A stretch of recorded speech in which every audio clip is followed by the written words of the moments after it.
पश्चिमी मीडिया ने दावा किया कि सीरिया में अपने बेस पर हमला होने के बाद अमेरिका पश्चिम एशिया में अपनी ताकत बढ़ाने में जुट गया। इसके लिए उसने भूमध्य सागर में जंगी जहाजों को उतार दिया ताकि जरूरत पड़ने पर वो अपने दुश्मनों को धूल चटा सके।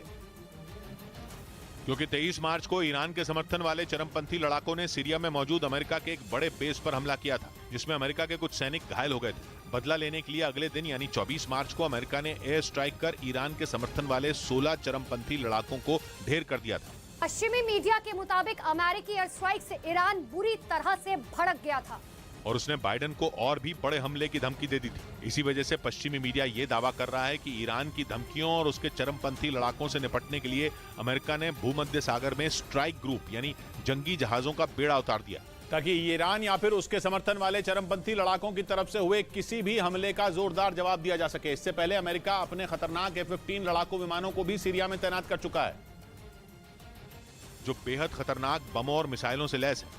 ये इतनी तेजी से वार करते हैं कि दुश्मन को संभलने तक का मौका नहीं मिलता। मतलब कुछ भी समझने से पहले ही F-15 लड़ाकू विमान दुश्मन को पूरी तरह तबाह कर देते हैं। और इसी वजह से अमेरिका ने ईरान को सबक सिखाने के लिए सीरिया में F-15 विमानों को मोर्चे पर लगा दिया। और अब भूमध्य सागर में अमेरिका ने खतरनाक जंगी जहाजों के एक बेड़े को भी तैनात कर दिया है, जिसकी अगुवाई nuclear aircraft carrier USS George H.W. Bush कर रहा है। इसके अलावा उसकी मदद के लिए बेड़े में USNS आर्कटिक और destroyer USS Delbert D black भी शामिल है। क्योंकि ईरान के समर्थन वाले चरमपंथी लड़ाकों पर अमेरिकी एयर स्ट्राइक के बाद से ही यह माना जा रहा है कि सीरिया में ईरान और अमेरिका के बीच जंग छिड़ चुकी है। यही नहीं, ईरान सीरिया में मौजूद अमेरिकी ठिकानों पर मिसाइल हमले की धमकी तक दे चुका है। और इसी वजह से पश्चिमी मीडिया ये दावा कर रहा है कि आने वाले दिनों में सीरिया में ईरान और अमेरिका के बीच टकराव बढ़ सकता है। इसीलिए अमेरिका ने ईरान और उसके समर्थन वाले चरमपंथी लड़ाकों से निपटने की तैयारी शुरू कर दी। पश्चिम एशिया में अपनी ताकत बढ़ाने के लिए अमेरिका ने न सिर्फ जंगी जहाजों को तैनात किया है, बल्कि उसने खतरनाक लड़ाकू विमान A-10 की एक पूरी यूनिट को भी सीरिया में तैनात करने का फैसला लिया है। मतलब अमेरिका ने ईरान और उसके चरमपंथी लड़ाकों से निपटने की पूरी तैयारी कर ली है। इस बीच पश्चिमी मीडिया में ब्रिटेन के रक्षा मंत्रालय की एक खुफिया रिपोर्ट के हवाले से चौंकाने वाला दावा किया गया, जिसके मुताबिक बहुत ज्यादा शराब पीने की वजह से रूस के सैनिक यूक्रेन के कई इलाकों में पिछड़ गए और कई मोर्चों पर उन्हें मुंह की खानी पड़ी। पश्चिमी मीडिया के मुताबिक ब्रिटेन की इस रिपोर्ट में दावा किया गया कि युद्ध के दौरान रूस के 2 लाख से ज्यादा सैनिक मारे गए, जिनमें कई ऐसे सैनिक भी शामिल हैं जिनकी मौत ज्यादा शराब पीने की वजह से हुई। इसी रिपोर्ट में इस बात का भी जिक्र है कि युद्ध के दौरान बीते 1 साल में रूस की सेना में शराब की खपत करीब 8% बढ़ गई। ब्रिटेन के रक्षा मंत्रालय की रिपोर्ट में दावा है कि युद्ध के दौरान रूस के ज्यादातर सैनिक शराब के नशे में धुत रहते थे, जिसकी वजह से कई बार वो जेलेंस्की के सैनिकों का शिकार बन गए। उधर रूस के मीडिया ने दावा किया कि यूक्रेन के वोलेदार में पिछड़ने से बौखलाए पुतिन ने अपने टॉप कमांडर जनरल रुस्तम मुरादव को बर्खास्त कर दिया। यूक्रेन ने के डोनेस्क प्रांत में मौजूद इस शहर पर कब्जा करने के लिए पिछले कई महीनों से जेलेंस्की और पुतिन की सेना के बीच जंग छिड़ी है। लेकिन पश्चिमी मीडिया का दावा है कि यूक्रेन के जोरदार पलटवार से वोलेदार में पुतिन की सेना को पीछे हटना पड़ा है, जबकि कुछ रोज पहले तक रूस ये दावा कर रहा था कि शहर के ज्यादातर हिस्सों पर उसका कब्जा हो चुका है और कुछ ही घंटों के अंदर पूरा वोलेदार शहर उसके कंट्रोल में होगा, जिससे पुतिन का गुस्सा 7वें आसमान पर पहुंच गया। द मॉस्को टाइम्स की एक रिपोर्ट के मुताबिक वोलेदार में पिछड़ने से नाराज पुतिन ने अपने टॉप कमांडर जनरल रुस्तम मुरादव को बर्खास्त कर दिया, जिन्हें पुतिन ने वोलेदार जीतने का जिम्मा सौंपा था। इधर दिल्ली के आजादपुर रेलवे स्टेशन पर कुछ बदमाशों ने 2 लोगों पर चाकू से हमला कर दिया। इस घटना में एक आदमी की मौत हो गई, जबकि दूसरा आदमी बुरी तरह घायल हो गया, जिसे अस्पताल में भर्ती कराया गया। घटना की जानकारी मिलने के बाद पुलिस पहुंच गई। फर्दर इन्वेस्टिगेशन कर रहे हैं, देख रहे हैं इसमें क्या है। पुलिस ने केस दर्ज कर लिया और मामले की जांच में जुट गई। उधर दक्षिण अमेरिका के देश अर्जेंटीना में प्रदर्शनकारियों को शांत कराने के लिए पहुंचे वहां के सुरक्षा मंत्री पर लोगों ने हमला कर दिया। इस घटना का एक वीडियो भी सामने आया, जिसमें अर्जेंटीना की राजधानी ब्यूनस आयर्स के सुरक्षा मंत्री सर्खियो बर्नी सैकड़ों लोगों की भीड़ के बीच घिरे नजर आए। प्रदर्शनकारियों की धक्का मुक्की के बीच मंत्री के सुरक्षा कर्मी उन्हें बचाने की कोशिश करते दिखे, लेकिन इसी दौरान एक प्रदर्शनकारी ने उछलकर सर्खियो बर्नी के चेहरे पर जोरदार घूंसा जड़ दिया।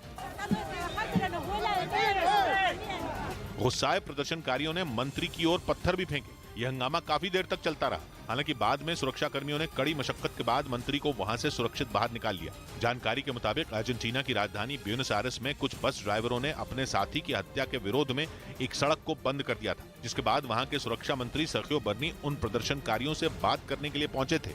इस बीच आतंकवाद के खिलाफ भारत और सऊदी अरब के बीच एक ऐतिहासिक समझौता हुआ। यह समझौता भारत की खुफिया एजेंसी रॉ यानी रिसर्च एंड एनालिसिस विंग और सऊदी अरब के बीच हुआ। माना जा रहा है कि इस डील से पाकिस्तान की नींद उड़ जाएगी। क्योंकि अब सऊदी अरब भारत की खुफिया एजेंसी रॉ के साथ मिलकर आतंकवाद की कमर तोड़ने का काम करेगा।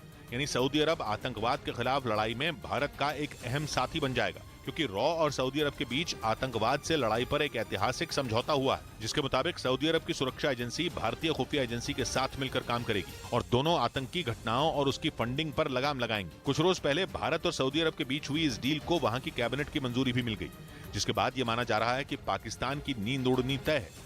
क्योंकि आतंकवाद के मुद्दे पर पाकिस्तान कई बार दुनिया के सामने बेनकाब हो चुका है। भारत ने कई बार अंतर्राष्ट्रीय मंचों पर भी यह साबित किया है कि आतंकी संगठन पाकिस्तान में बैठकर न सिर्फ साजिश रचते हैं बल्कि हमलों को भी अंजाम देते हैं।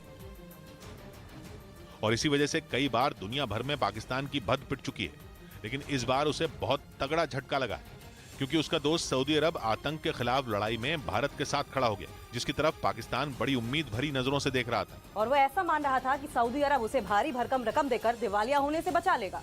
हालांकि सऊदी अरब ने पैसे देने से इनकार करके तब भी पाकिस्तान को झटका दिया था, लेकिन अब आतंक के मुद्दे पर भारत के साथ आकर उसने पाकिस्तान के होश उड़ा दिए, क्योंकि दोनों देश मिलकर जब भी आतंकवाद के खिलाफ कोई बड़ा कदम उठाएंगे तो पाकिस्तान में छिपे आतंकी उनके निशाने पर होंगे और भारत के साथ साथ सऊदी अरब भी अब आतंकवाद पर पाकिस्तान की पोल खोलेगा।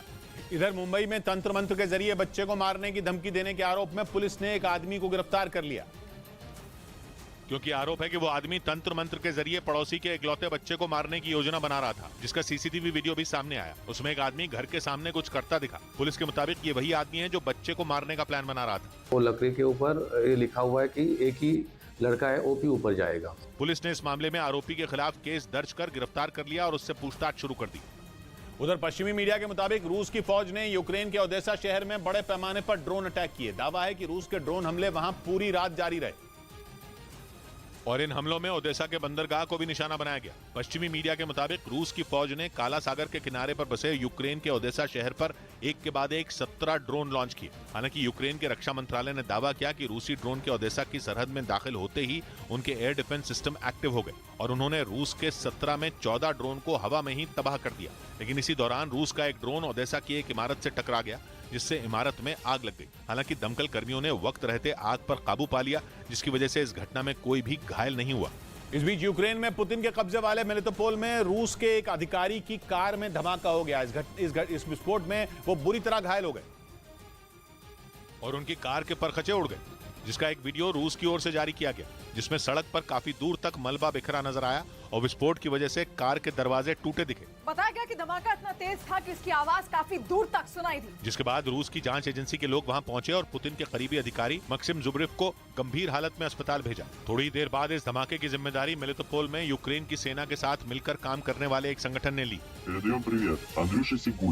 बीते 3 दिन में पुतिन के करीबियों पर हुआ ये दूसरा बड़ा हमला था, क्योंकि 2 दिन पहले सेंट पीटर्सबर्ग जैसे रूस के दूसरे सबसे बड़े शहर में एक कैफे में बम ब्लास्ट हुआ था, जिसमें पुतिन का समर्थन करने वाले रूस के जाने माने मिलिट्री ब्लॉगर वादलेन ततार्स्की की मौत हो गई। और उसके अगले ही दिन रूस के कब्जे वाले मेलिटोपोल में पुतिन के करीबी अफसर मक्सिम जुब्रिफ को निशाना बनाकर हमला किया गया। मेलिटोपोल दक्षिणी यूक्रेन का वो इलाका है जिस पर पुतिन ने जंग के शुरुआती दिनों में ही कब्जा कर लिया था और वहां अपने करीबी अधिकारियों को नियुक्त कर दिया था, जिन्हें भगाने और रूस का कब्जा खत्म करने के लिए कई बार जेलेंस्की की सेना ने बम बरसाए, लेकिन उसको कोई खास कामयाबी नहीं मिली।